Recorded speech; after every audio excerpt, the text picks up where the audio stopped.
Growing up, I watched a lot of Nickelodeon. Shows like Rugrats, Rocket Power, As Told by Ginger, Our Real Monsters, The Wild Thornberrys, even though I didn't like that show very much. Klasky Csupo was the production company behind all those shows, and a few others. And with something like Rugrats under their belt, it's safe to say they were a pretty lucrative company that produced some quality content. But what if I told you there was a show they produced that never saw the light of day on cable TV? A show created solely for a fast food establishment. From 1998 to 2003, McDonald's released a series of 6 VHS tapes that could be purchased alongside either a small ice cream cone or a small Diet Coke. Yes, specifically a Diet Coke. I don't understand either. Like I said a minute ago, Klasky Csupo produced it, and the musical composers from Rugrats even provided the score. Was it any good, though? Well, according to various accounts, McDonald's was constantly running out of tapes to sell, so I guess so. Then again, I'm sure Burger King sold a lot of copies of Sneak King, too. So it doesn't initially start out as a cartoon. It's more akin to something like the Super Mario Bros. Super Show, where it starts off with a quick live bit first. The intro plays, and the theme song is one of the worst things I've ever heard in my life. Wake up, it's another day. Time to get going, let's sleep when we can play. It's a song that sounds like no one produced it, and whoever wrote it in about 12 minutes. It's actually pretty funny because every line in this song is strung together by the most obvious rhyme you can possibly think of, which I personally have nothing against, and it's fine for the theme song of a kid's show, but then it for some reason ends by not rhyming at all, and it's extremely jarring to hear after the rest of the song sounds like each line was being linked to the next by using the first option they saw in a rhyming dictionary. Now good morning in McDonald's land. Let's see what's happening first. Anyway, the intro is just this montage of Ronald getting out of bed and getting ready for the day as his disgusting fever dream dog watches. So for this video, I'm just gonna cover the first episode, which is entitled Scared Silly. It starts off with Ronald catching his creepy, human-eyed dog watching some dinosaur kaiju movie. Now, whatever you think this dog sounds like, just let go of whatever you had in your head, because I can almost guarantee it's wrong. Well, I can't stop now. The dinosaurs are eating their way through Central Park. Is that Attack of the Dinosaurs? I'm willing to bet you didn't see Squidward in the cards, but here we are. So Ronald gets a phone call, and it's his friend asking if he and Sunday, the dog's name is Sunday by the way, want to go camping, and he agrees. Immediately after hanging up, he gets a phone call from Grimace, whose voice is probably a bit more spot on than I expected. Ronald, I can't watch any more TV. No, it's scary. It's Patrick. So Ronald invites Grimace to come along, followed by Birdie, who you probably wouldn't even recognize because she looks nothing like her original character design. Anyway, Ronald jumps down a hole and turns into a cartoon for some reason, and now he looks like he's straight out of the Wild Thornberrys. This just kinda happens and is not at all explained. I don't know. He's then joined by a bunch of extra people who I didn't even know were invited, and incidentally, neither did his talking car. Hold on a minute, I'm carrying all of you?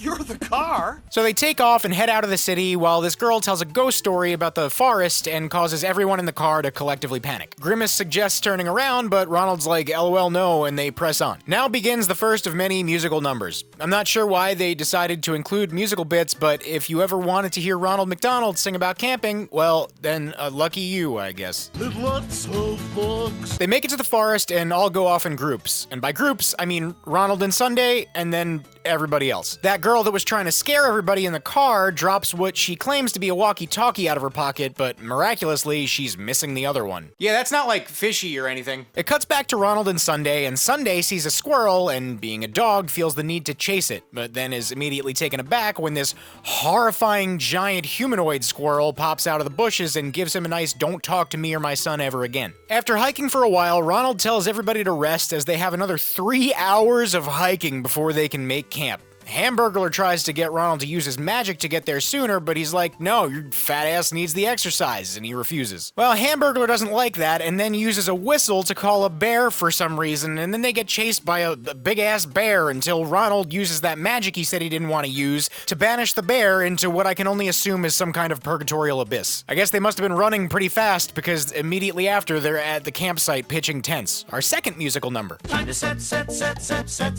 up camp. Ronald's tent also looks like the McDonald's M. I find things like this kind of funny because in this universe, the McDonald's logo and branding apparently all exist, but no one is ever talking about eating a hamburger, much less making any reference to a restaurant called McDonald's even existing.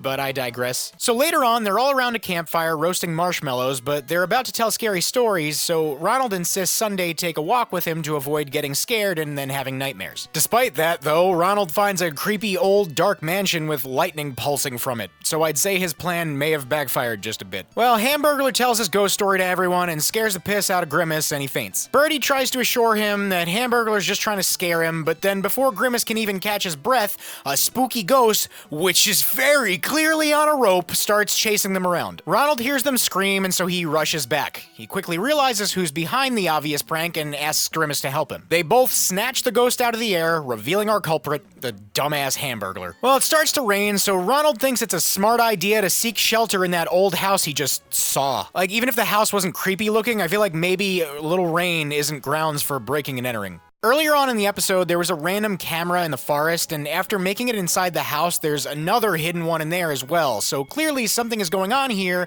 but the show has yet to allude to exactly what it is. And another musical number. Ronald's just casually walking around the house that he just broke into, singing inquisitively about what kind of family would live there. Who could live in here? What family? This guy has the balls to just break into someone's house and then proceeds to question how anyone could possibly live there. I haven't touched on this yet, but these three things are supposed to be McNuggets. They're sentient, intelligent creatures that are shaped like chicken nuggets with the physical attributes of an actual chicken. It's dead chicken flesh battered and then dressed up as an alive chicken. Now, I'm not saying whoever came up with this should have been hospitalized, but I'm also not necessarily saying he didn't keep human body parts in a freezer in his basement. So Ronald finds a room full of weird gadgets and a robot and for some reason a holographic armchair. Ronald sees the fake armchair as a giveaway that someone must be intentionally behind all the creepiness of the mansion, and the gang suddenly becomes determined to get to the bottom of it. Well, they approach 3 doors that can't be opened, and out of nowhere, a holographic floating head tells a riddle that they need to solve to open the doors. The Fry Kids, yeah, they're called Fry Kids, end up not listening and trying to just strong-arm the door open, and then a trapdoor opens up in the floor, and then they go bye-bye. And apparently nobody here seems to be bothered by it. The rest of them proceed to solve the riddle and get one of the doors open. They walk in and, surprise, more doors! They find a room with a phone and decide to use it to call for help, but it turns out that the room is just another trap.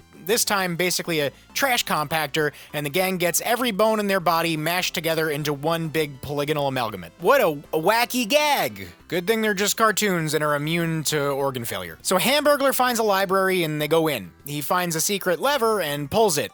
And now they lost the McNuggets. Thank God. He puts the lever back, and now the whole room is a bunch of mirrors. It's a giant maze, and now the floating head is back. Another riddle? Another musical number, and before you know it, they're back out. And now the room starts spinning. Either someone laced those marshmallows earlier, or they gotta solve another wacky puzzle. They quickly figure it out, and the creepy floating head thing comes back. He finally speaks with them directly, says his name is Franklin, and that they're the first ones to solve all of his puzzles and riddles, but they're not done yet. Well, Ronald gets all aggro and demands an explanation, to which Franklin responds with some saw shit about how they're all just players in some little game he's devised. Honestly, Franklin's probably just pissed that they broke into his house, so it's not really his fault. I'm pretty sure that this qualifies as like self-defense. He tells them the only way to make it out and get their friends back is to beat his game, and gives them another riddle. Tika gets the answer wrong, and her punishment is a nice trapdoor. He insists Hamburglar go next, but allows Birdie to help him solve it together. And they get it wrong, and Franklin airbends them into oblivion. He gives out one last riddle, and it all rests solely on Ronald's shoulders. What costs nothing but is worth everything? Weighs nothing but lasts a lifetime. That one person can't own, but 2 people can share. Gee, I don't know, is it friendship? The answer is friendship! So they get it right, Franklin gets pissed and just pieces out, leaving Ronald, Sunday, and Grimace alone in the dark. They wander around for a minute until they find yet another camera and decide to follow the cable that's attached to it. It leads them to a door, and they walk in to find Tika, the McNuggets, and whoever the hell this doofus is. Turns out they were behind this the whole time, and Tika helped orchestrate the whole thing. I'm shocked. Ronald apparently doesn't care at all that these kids wanted to scare him into thinking he was going to be murdered, and they decide to finally go camping. To top it all off, this kid has the audacity to be like, hey, I want to go camping too, and his dad's like, hey, you better say sorry first, and then Ronald's dumbass is like, yeah, sure, friendship. The kid didn't even want to apologize either. He fought it like 2 times before actually caving. Okay, I'm sorry. Now can we go camping? Remember, kids, it's all about what you say, not at all about your conviction in saying it. The dad offers to give them a ride back to camp, and now everyone's hanging out by the campfire, and our little adventure ends, teaching everyone that it's okay to be a total dick as long as you reluctantly apologize for it afterwards. Quick fade out, and now we're back to the real world. Ronald and Sunday are back at home watching that scary movie that Ronald tried to get him not to watch, only now he's asking him about the plot. Ronald suggests changing the channel so that Sunday doesn't wind up getting nightmares, but Sunday reassures Ronald that having him there takes all of his fear away. With a friend like you, I'm not afraid of anything. I fear nothing because friendship. This is your very own clown, Ronald McDonald. Hoping I'll see you next time, live and in person at McDonald's. No shame, huh? Hey, thanks for watching the video. If you liked it and want to see more, there's a couple other videos right there you can check out. And if you want to keep up to date with new videos I put out, click that subscribe button and also the bell icon so you actually know if I upload. And if you want to help me eat food that won't result in me having a heart attack in 20 years, my Patreon link is right there too.